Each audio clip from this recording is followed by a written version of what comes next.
नमस्कार, मैं हूं आशीष त्रिपाठी आपके साथ और रुख करेंगे खबरों का। छत्तीसगढ़ से आ रही इस वक्त की बड़ी खबर से करेंगे शुरुआत। छत्तीसगढ़ में बड़ी प्रशासनिक सर्जरी की गई है। दरअसल प्रदेश में 26 आईएएस अधिकारियों का तबादला किया गया। 6 जिलों के कलेक्टर्स बदले गए। नरेंद्र कुमार दुग्गा मनेन्द्रगढ़ चिरमिरी भरतपुर के कलेक्टर बनाए गए हैं। बस्तर कलेक्टर चंदन कुमार को बलौदाबाजार की जिम्मेदारी दी गई है। विजय दयाराम बस्तर के नए कलेक्टर बनाए गए हैं और रिमीजियूस एक्का बलरामपुर जिले की कलेक्टर बनाई गई हैं। चंदन कुमार बलौदाबाजार और भाटापारा के नए कलेक्टर हैं और संजय अग्रवाल सूरजपुर के नए कलेक्टर। गोपाल वर्मा खैरागढ़ छुई खदान गंडई के कलेक्टर होंगे। तो बड़ी प्रशासनिक सर्जरी यहां पर की गई है। कुछ फेरबदल, ट्रांसफर पोस्टिंग का यह मामला, जहां अब अधिकारियों को नई जिम्मेदारियां, नई जगह वही पुरानी जिम्मेदारियां दी गई। हालांकि कलेक्टर्स को बदले जाने की ये क्या वजह रही, क्या ये रूटीन ट्रांसफर पोस्टिंग है या फिर इसके पीछे कोई बड़ा कारण सरकार की तरफ से रहा, इस पर और डिटेल्स आप तक पहुंचाएंगे इस मामले में। जहां बदले हुए अधिकारियों के नाम हम आपको बता रहे हैं, साथ साथ ये भी जानकारी दे दें कि ये बड़ी प्रशासनिक सर्जरी कही जा सकती है। बड़ा प्रशासनिक फेरबदल यहां पर किया गया है जिसमें अधिकारियों के तबादले किए गए हैं।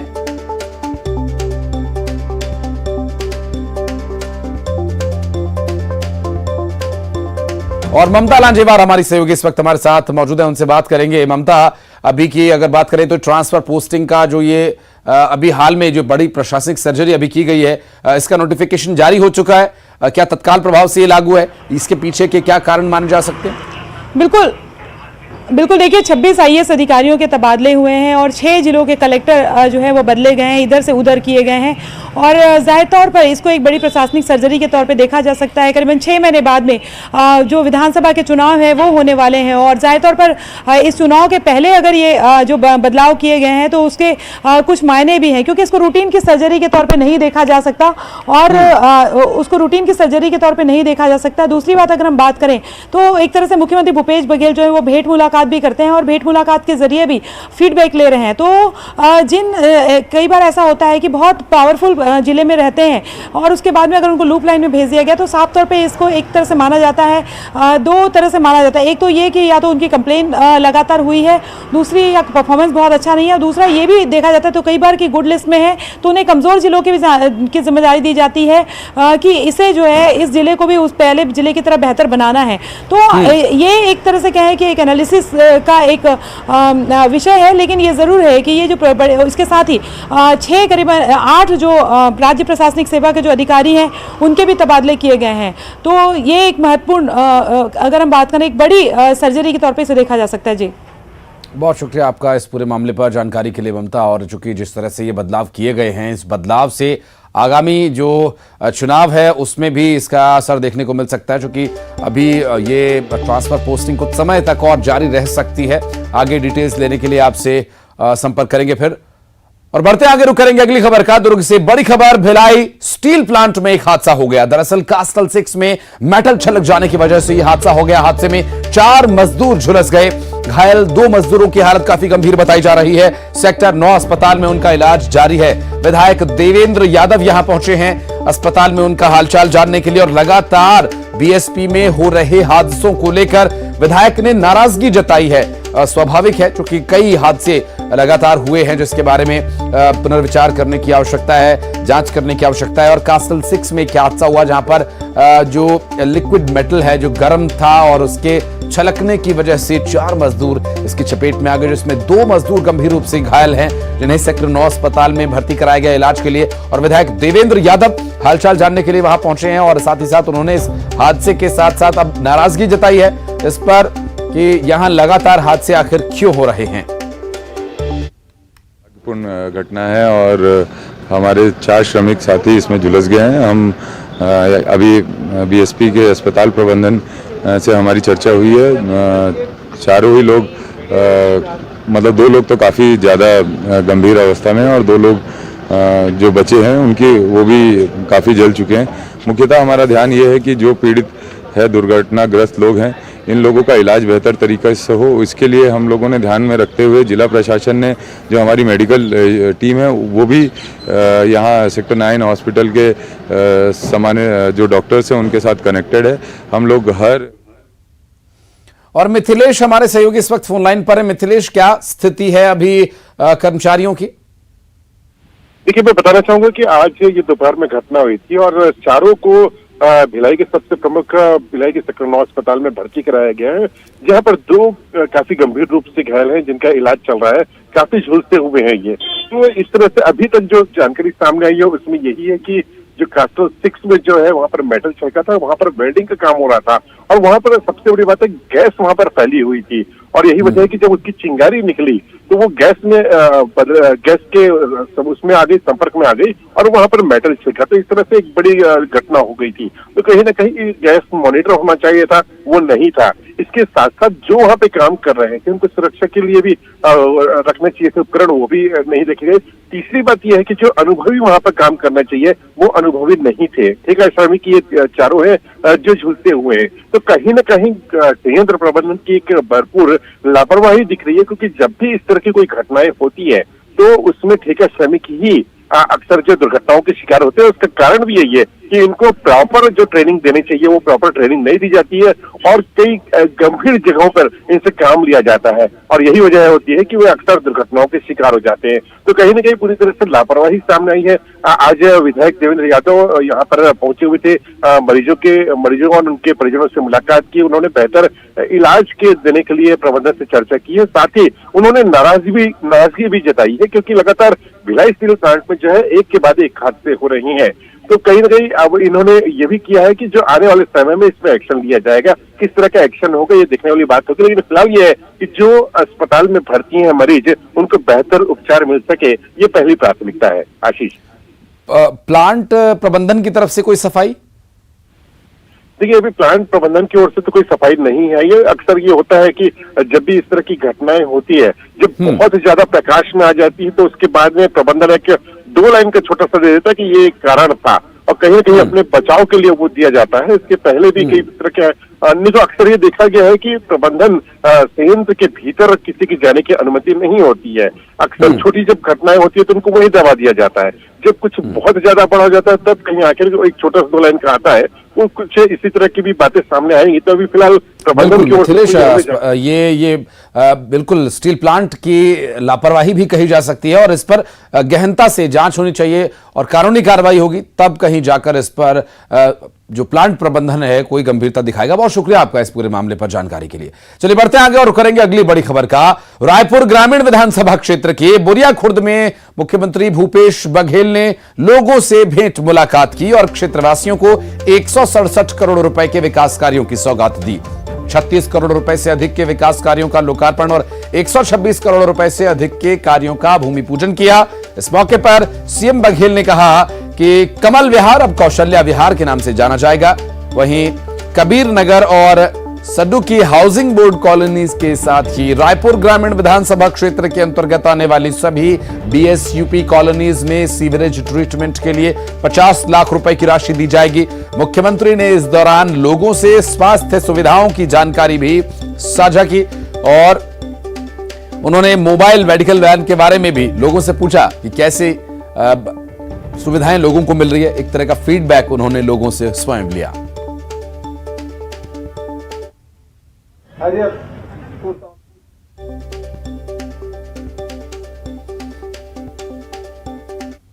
आज रायपुर ग्रामीण विधानसभा में भेंट मुलाकात कार्यक्रम, जहां एक तो यहाँ माना में जल आवर्धन योजना के लिए शिलान्यास हम लोगों ने किया। उसके पहले 1000 गारमेंट फैक्ट्री की भी शुरुआत की है, उसके भी शिलान्यास ही हुआ ना, जहाँ 1000 महिलाएं काम कर सकेंगी। तो गारमेंट फैक्ट्री वहाँ शुरू होगा और उसके साथ साथ भेंट मुलाकात कार्यक्रम में हजारों के तादाद में विभिन्न हितग्राही यहाँ उपस्थित हुए थे। स्वामी आत्मानंद अंग्रेजी स्कूल पढ़ने वाले बच्चों से लेकर विभिन्न योजनाओं का लाभ लेने वाले लोग भी आए थे। आम नागरिक भी यहाँ उपस्थित हुए थे, सबने अपना अनुभव साझा किया। बहुत सारी मांग सत्तू भैया ने किया था, उसकी भी घोषणा मैंने की। अब कौशल्या विहार के नाम से जाना जाएगा। सत्तू भैया ने कहा कि बहुत लंबे समय से विवाद भी चलता रहा, सैकड़ों करोड़ का कर्जा भी था। हमारी सरकार ने उसको मेहनत करके जो 400-450 करोड़ का कर्जा था अब घटा के 125 करोड़ में ले आए हैं। अब मैं समझता हूँ कि माता कौशल्या के नाम से नामकरण हो गया है, कि कर्जा भी छूट जाएगा और ये विकास के गति में तेजी आएगी। और आरक्षण संशोधन विधेयक राजभवन में अटकने पर सीएम भूपेश बघेल ने कहा कि सरकार सुप्रीम कोर्ट जाएगी। तेलंगाना सरकार की याचिका पर सुप्रीम कोर्ट के निर्देश के बाद मुख्यमंत्री भूपेश बघेल ने बयान दिया। उन्होंने कहा कि राज्यपाल को अब सुप्रीम कोर्ट का ही आदेश मानना चाहिए और इसके साथ ही उन्होंने नेता प्रतिपक्ष नारायण चंदेल के बयान पर कहा कि अयोध्या में राम मंदिर का निर्माण बीजेपी ने नहीं बल्कि सुप्रीम कोर्ट के आदेश के बाद हो सका है। छत्तीसगढ़ में बीजेपी की सरकार 15 साल रही लेकिन राम वन गमन पथ नहीं बन पाया। कांग्रेस सरकार राम राज्य के रास्ते पर चल रही है। मुख्यमंत्री भूपेश बघेल ने एक बार फिर जाति आधारित जनगणना की मांग उठाई। और आज भी जो अयोध्या में मंदिर निर्माण हो रहा है तो सुप्रीम कोर्ट के निर्देश पे बन रहा है, उसके आदेश पे बन रहा है। भाजपा वाले नहीं बना रहे हैं, भाजपा वाले नहीं बना रहे हैं, वो ट्रस्ट बना रहे हैं और भारत सरकार ने ट्रस्ट बनाया है, उसके आधार पे बन रहा है। 15 साल इनको मौका मिला लेकिन छत्तीसगढ़ में राम वनगमन पर्यटन परपथ नहीं बनाया। कौशल्या माता का मंदिर यहाँ से केवल 27 किलोमीटर में है, उसका निर्माण उन्होंने जीर्णोद्धार नहीं कराया। हम लोग तो सब काम करा रहे हैं। भारतीय जनता पार्टी ये केवल क्या है कि राम नाम जपना पराया माल अपना, इस सिद्धांत पे चलने वाले लोग हैं। हम लोग तो राम राज्य के जो सपना हमारे पुरखों ने जो देखा था कि राम राज्य होना चाहिए, तो उस रास्ते में हमारी सरकार चल रही है। जनगणना होना चाहिए, क्यों नहीं होना चाहिए? जाति जनगणना होना चाहिए, जनगणना होना चाहिए, आर्थिक सर्वेक्षण होना चाहिए ताकि लोगों को लाभ मिल सके। योजना बनाने में जाति जनगणना बहुत लाभकारी होगा। बिल्कुल, मैं सुप्रीम कोर्ट के जो उन्होंने डायरेक्शन दिया है उसका मैं स्वागत करता हूं और यही हम लोग चाहते हैं। अब राज्यपाल जी कम से कम सुप्रीम कोर्ट के ही आदेश को मान लें और हस्ताक्षर करके हमको दे दें ताकि हम बच्चों के एडमिशन, अभी नीट के एग्ज़ाम होंगे उसमें आरक्षण लगेगा, अभी बहुत सारी भर्तियां हैं, हम स्कूल खोल रहे हैं, कॉलेज खोल रहे हैं, थाना खोल रहे हैं, तो सब में भर्तियाँ लगेगी। तो भर्तियाँ करेंगे तो बिना आरक्षण के संभव नहीं है। तो ये छत्तीसगढ़ के नौजवानों के साथ, नई पीढ़ी के साथ ये गंभीर मैं कह सकता हूँ ये अपराध है और इसको तत्काल किया जाना चाहिए। छत्तीसगढ़ को प्रधानमंत्री आवास योजना शहरी में बड़ी उपलब्धि मिली है। मुख्यमंत्री भूपेश बघेल के निर्देशन में बड़ी उपलब्धि ये प्रदेश को हासिल हुई है। दरअसल शहरी आवास योजना में बेहतरीन काम के लिए नई दिल्ली में आयोजित एक कार्यक्रम में छत्तीसगढ़ को पुरस्कार दिया गया। दिल्ली में आयोजित कार्यक्रम के दौरान केंद्रीय आवासन और शहरी कार्य मंत्रालय के सचिव मनोज जोशी ने पुरस्कार दिया। सूडा के सीईओ सौमिल रंजन चौबे ने यह अवार्ड लिया। मुख्यमंत्री भूपेश बघेल ने राज्य की इस उपलब्धि पर खुशी जाहिर की है।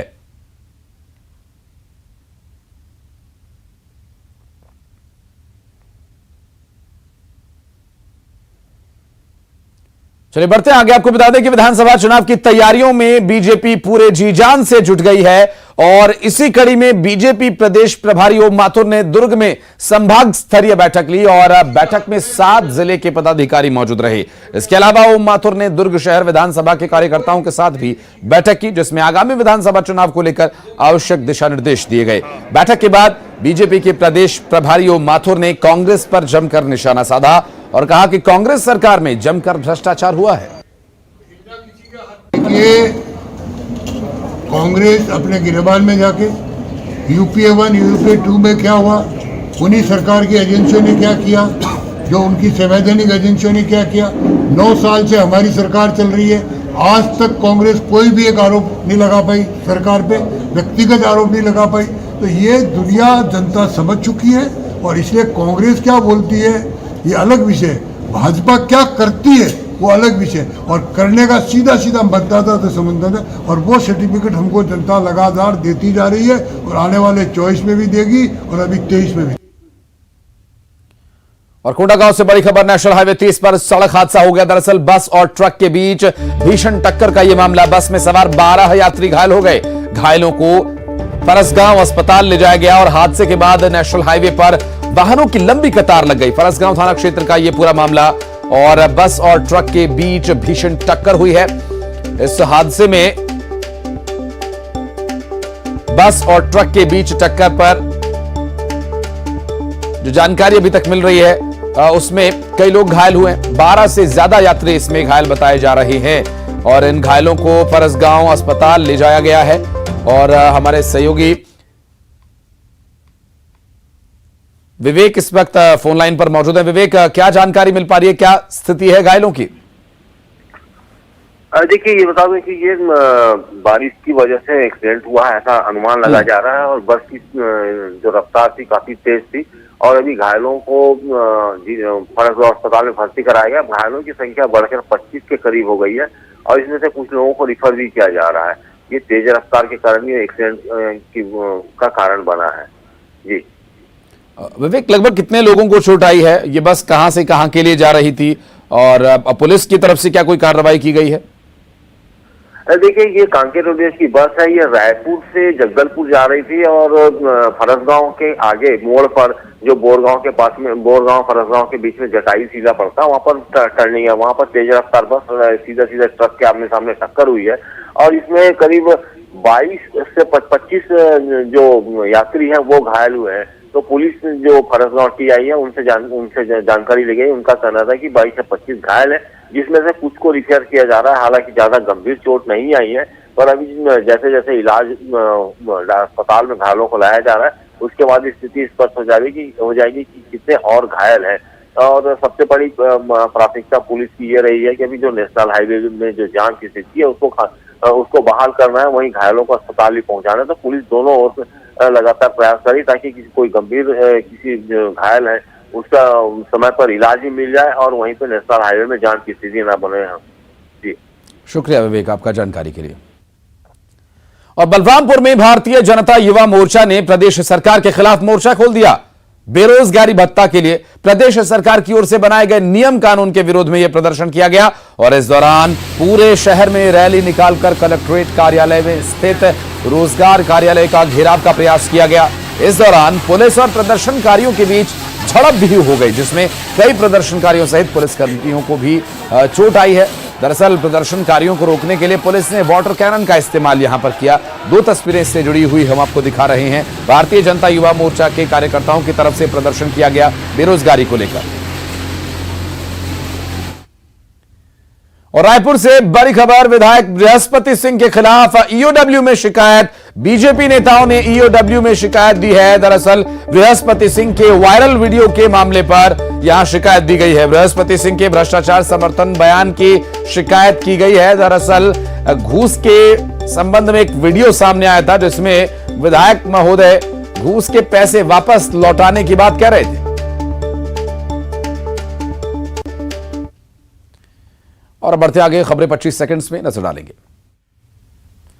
छत्तीसगढ़ सरकार के नाम एक और उपलब्धि, छत्तीसगढ़ नगरीय प्रशासन विभाग को मिला अवार्ड। पीएम आवास योजना शहरी को लेकर अवार्ड। सीएम भूपेश बघेल ने पत्नी के जन्मदिन पर किया शायराना पोस्ट। फेसबुक पर पत्नी मुक्तेश्वरी बघेल को दी बधाई। विधायक बृहस्पति सिंह के खिलाफ बीजेपी नेताओं ने ईओडब्ल्यू में दी शिकायत। आबकारी मंत्री कवासी लखमा को कर्नाटक चुनाव में मिली जिम्मेदारी, लखमा को बनाया गया कर्नाटक चुनाव के लिए ऑब्जर्वर। सीएम बघेल ने 44 करोड़ की जलप्रदाय योजना का किया शुभारंभ। माना के नए कॉलेज का किया नामकरण। प्रदेश में महिलाओं से जुड़े अपराधों पर बीजेपी प्रवक्ता रंजना साहू का बयान, कहा थानों में रिपोर्ट तक नहीं लिखी जा रही, महिलाएं आत्महत्या जैसा कदम उठाने को है मजबूर। शिव महापुराण कथा का आयोजन, भिलाई पहुंचे कथावाचक प्रदीप मिश्रा।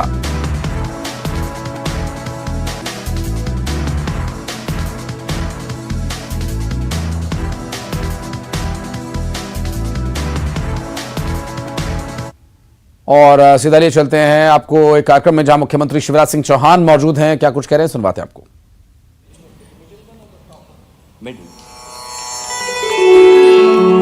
भव शंकर देशिक मे शरणं, भव शंकर देशिक मे शरणं,